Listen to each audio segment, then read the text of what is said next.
দিয়ে বিদায় জানানো হচ্ছে বাংলা পূর্ণ বছরকে। চৈত্র সংক্রান্তির আরও খবর জানাতে চট্টগ্রামের সিআরবি থেকে যুক্ত হচ্ছেন সহকর্মী ফয়সাল করিম ও ময়মনসিংহে কবি নজরুল বিশ্ববিদ্যালয়ে বর্ষবরণ প্রস্তুতি জানাতে যুক্ত আছেন হারুনুর রশিদ।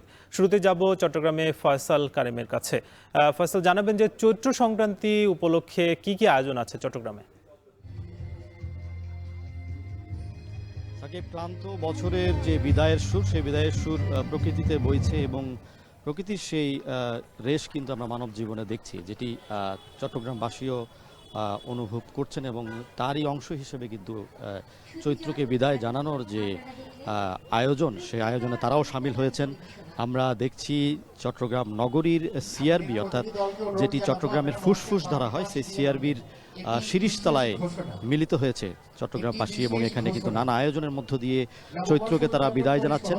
চৈত্র সংক্রান্তির যেই উৎসব, সেই উৎসব তারা এখানে তুলে ধরছেন এবং বাঙালির বিভিন্ন লোকজ সাংস্কৃতিক পরিবেশনার মধ্য দিয়ে এবং নানা ধরনের আয়োজনের মধ্য দিয়ে এই বর্ষ বিদায়ের যে ক্ষণ, সে ক্ষণকে তারা স্মরণীয় করে রাখছেন এবং এই ক্ষণকে নিজেদের মধ্যে বা নিজেদের চিন্তা জগতের মধ্যে আরও নান্দনিকভাবে, রঙিনভাবে ধরে রাখতে বা মনে রাখতে এখানে উপস্থিত হয়েছেন নানা বয়সী মানুষ এবং ধর্ম বর্ণ নির্বিশেষে, বয়স নির্বিশেষে এখানে ছুটে এসেছেন অনেকেই।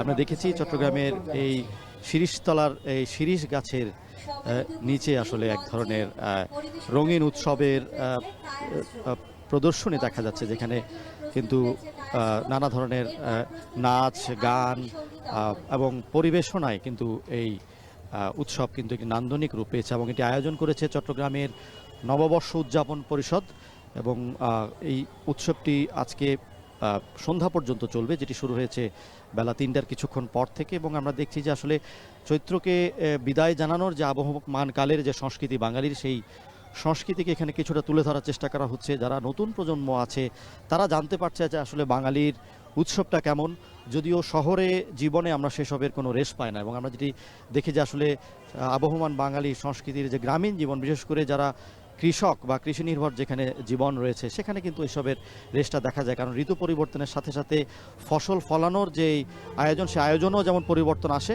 এবং কৃষকের চরিত্র এক ধরনের পরিবর্তন আসে, কৃষকের কাজে কর্মে এক ধরনের পরিবর্তন আসে। সে পরিবর্তনকে তারা বিদায় জানানোর জন্য কিংবা নতুনকে বরণের জন্য তারা নানা ধরনের আনুষ্ঠানিকতা পালন করেন। সেই আনুষ্ঠানিকতা কিন্তু আসলে শহরের মানুষরা দেখতে পারে না। তো শহরের মানুষদের জন্য যেই চৈত্রের যে বিদায়, সেই বিদায়গুলো আসলে এখানে ধরা পড়ে এই ধরনের নানা সাংস্কৃতিক আয়োজনের মধ্য দিয়ে, নানা ধরনের উৎসবের যে আয়োজন সেগুলোর মধ্য দিয়ে, এবং সেগুলো আসলে শহরবাসী সাধারণত সেসব আয়োজনকে আসলে হাতছাড়া করতে চান না, তারা ছুটে আসেন এই ধরনের আয়োজনে। এবং আমরা জানি যে চট্টগ্রামের বিভিন্ন স্থানে কিন্তু আজকে চৈত্র সংক্রান্তির আয়োজন আছে এবং পহেলা বৈশাখকে ঘিরে কিন্তু 3 দিনের আয়োজন চলবে এবং আজ থেকে শুরু করে আগামী 2 দিন কিন্তু চট্টগ্রামের শিল্পকলা একাডেমিতে নানা আয়োজন আছে এবং কালকেও কিন্তু এখানে আয়োজন থাকবে সকাল 7টা থেকে এবং চট্টগ্রামের শিল্পকলা একাডেমি থেকে কালকে একটি আনন্দ শোভাযাত্রা বের করা হবে। সাকিব। চট্টগ্রাম থেকে এবার যেতে চাই ময়মনসিংহে, সেখানে আছেন সহকর্মী হারুনুর রশিদ। হারুন, জানাবেন যে নববর্ষের শোভাযাত্রার প্রস্তুতি কেমন দেখছেন এবং আগামীকাল যেহেতু নববর্ষ, সেক্ষেত্রে শেষ মুহূর্তের প্রস্তুতিটা কেমন?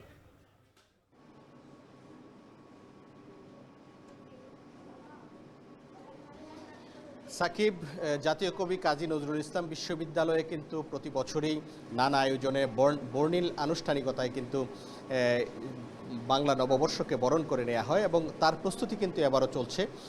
আমরা দেখতে পাচ্ছি যে চারুকলার শিক্ষার্থী যারা রয়েছেন তারা তাদের বিভাগে কিন্তু এই বর্ষবরণ যে শোভাযাত্রাটি অনুষ্ঠিত হবে সেটিকে বর্ণিল করার জন্যে যে অন্যতম অনুষঙ্গ প্রয়োজন হয়, মুখোশ, সেই মুখোশের কাজ কিন্তু করছেন চারুকলার শিক্ষার্থীরা। আমরা দেখতে পাচ্ছি যে এখানে চারুকলার শিক্ষার্থীরা শেষ মুহূর্তে রং তুলির আঁচড়ে এক একটা মুখোশকে রঙিন করে তুলছেন এবং প্রাণবন্ত করে তুলছেন এবং এই মুখোশগুলো নিয়েই কিন্তু আগামীকালকের যে বর্ষবরণ আনন্দ শোভাযাত্রা বের হবে বিশ্ববিদ্যালয় থেকে, সেটি কিন্তু অনেক বর্ণিল হবে এবং আকর্ষণীয় হবে। এবং আমরা দেখতে পাচ্ছি যে বেশ কিছু শিক্ষার্থী কিন্তু এখন শেষ মুহূর্তের কাজ করছেন, অর্থাৎ মুখোশ তৈরির যে কাজ এটি বেশ কয়েকদিন যাবতই চলছে এবং তারা সেই অনেকগুলো মুখোশই কিন্তু ইতিমধ্যে তৈরি করে ফেলেছেন এবং পাশের একটি রুমে সেই মুখোশগুলোকে রাখা হয়েছে। এবং এখন আমরা যে কক্ষটিতে আছি এখানে শিক্ষার্থীরা রং তুলির আঁচড়ে মুখোশগুলোকে রাঙিয়ে তুলছেন। আমরা যদি একটু বলি যে